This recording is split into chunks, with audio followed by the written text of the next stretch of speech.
You're watching CBS 8 Mornings at 6. This just in, the McCain fire in Boulevard is now 1,000 acres. It is 5% contained. We just got these numbers from CAL FIRE here moments ago. So glad you're with us on this Tuesday. I'm Eric Connert. And I'm Neda Iranpour. This fire has forced dozens of evacuations. It started by Interstate 8 near McCain Valley Road. This map should help you out. It was about 3:30 yesterday afternoon when it sparked.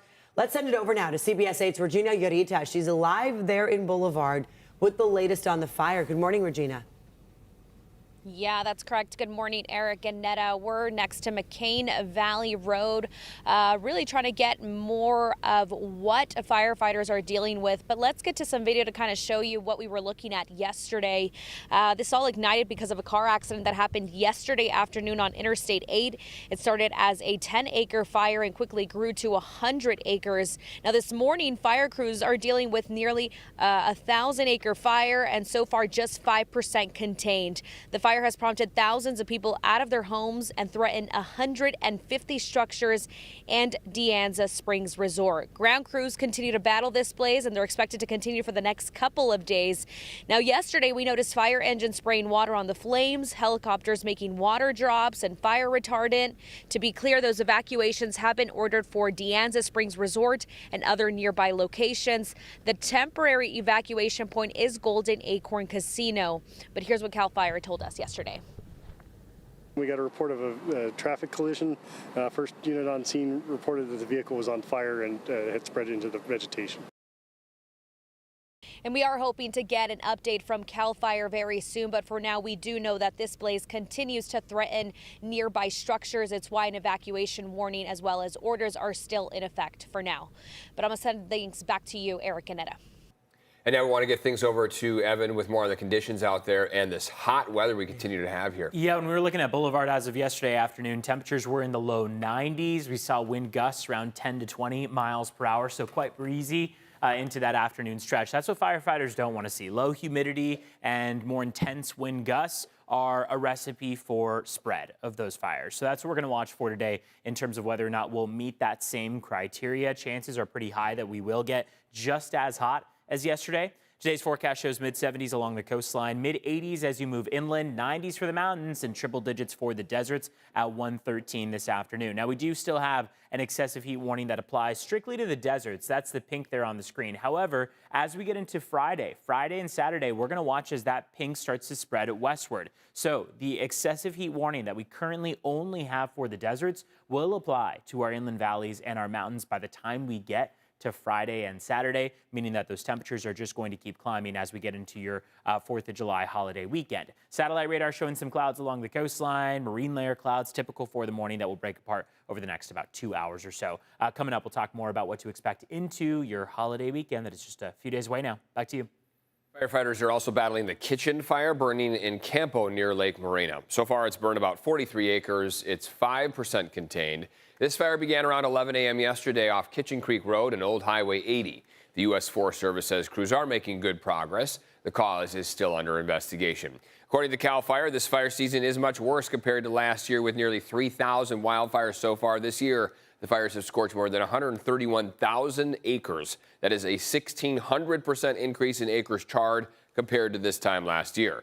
That's why CAL FIRE is asking you to please avoid using fireworks over the 4th of July holiday due to the risk for these wildfires. They say people cause 95% of all fires.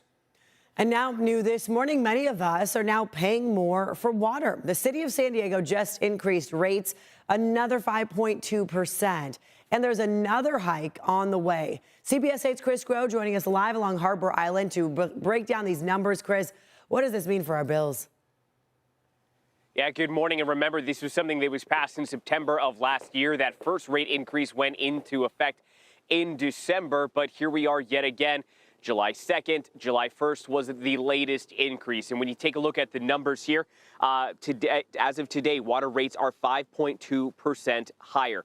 They go up another 8.7% in January of 2025. And this is after going up 5% in December of last year.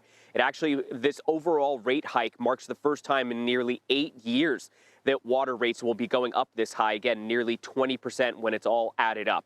To put it in the context of dollars, if your bi-monthly bill was about $210 after the last increase, well, you can expect it to cost $220 after this latest hike.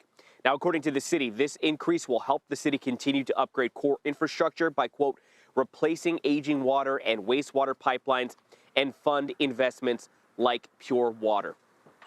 Of course, back in September and in December, when we spoke with residents about this latest increase, a lot of them showing their disapproval because, again, San Diego already expensive to live in.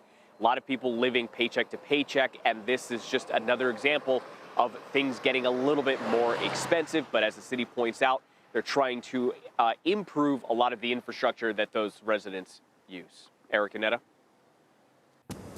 Chris Groh, thank you for that update. Right now, the state has all hands on deck to prepare for this extreme heat. Governor Gavin Newsom has directed the Office of Emergency Services to activate its operations center. And remember, there are several spots here around our county where you can try to beat the heat. The county has dozens of cool zones. They offer free air conditioning. We have a list of locations at CBS8.com. Just click on the help button and stay with CBS 8 for the latest on the fires and this hot weather. You can also visit our website. And we have weather alerts that we can send right to your phone as soon as they go into effect by downloading the free CBS 8 app. You'll get it there. Those cool zones very popular the past couple weeks, and will continue to be so because the heat's going to stick around. Yeah, we're saying movie theaters, libraries, Right. you know, very popular locations to be. We do encourage you, especially in that about 10 a.m. to 5 p.m. window, to spend a little bit less time outside, especially across our mountains and deserts. You can still head to the coast by all means. That's going to be a fantastic place to be. And really, all through these weather-related alerts, these heat-related alerts, the coastline is consistently the coolest on the map and also the cloudiest, especially in the morning hours. So that helps to protect you from that high UV exposure. Still gets pretty high by the afternoon when those clouds break apart, and they will very quickly. So it looks like right now, through the 5 a.m., now 6 a.m. hour, we've got a good amount of cloud cover stretching to your inland valleys. I'd say give it until 9, 10 a.m., if that, and we should be under complete sunshine once again. Walking out the door right now, we've got 60s for the most part. There are some 50s as you make your way east. These overnight low temperatures have cooled down a bit from where they were last week. There were times last week where we were looking at record warm overnight low temperatures. Now we've got pretty consistent 60s out there. We were closer to 70 degrees a couple of those mornings out there. 62 right now for Carlsbad, 60 in Poway. Ramona's at 54 degrees. Campo's at 55. Julian at 66 right now. Now, over the last 2 weeks in downtown San Diego, we have finally seen this stretch where there are many, many days out there in the last 2 weeks that have made it to the above average range. In particular, not this past weekend, but the weekend prior, we had 84 degrees that Sunday. We cooled down a bit. We stayed consistently above average for about 4 days. And now we're a little bit below average once again, average being 74 degrees.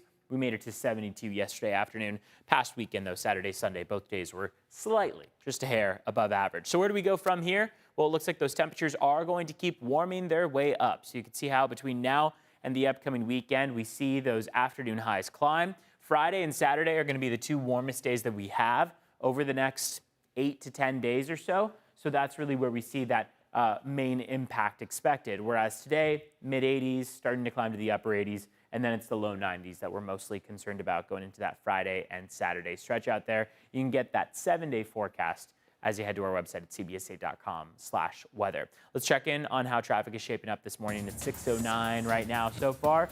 Very quiet out there. No major crashes or collisions that we have to take you to. However, you can see that yellow on the screen there. That is because of fog this morning. So as you head outside, expect there to be some instances of limited visibility, which means you should be reducing your speeds on the freeways. Looking at your border wait times out the door right now, it's an 80-minute wait at the San Ysidro Port of Entry. Otay Mesa Port of Entry is going to be about 90 minutes, so running about an hour 30 in total, whereas San Ysidro should be about an hour 20, just slightly faster. Back to you. All right, Evan, thank you so much. And still ahead here, the Supreme Court says presidents have total immunity for official acts. What that means for former President Donald Trump. Plus, historic Hurricane Beryl elevating to a Category 5 storm now. And a wildlife crisis, why more and more pelicans are being rescued.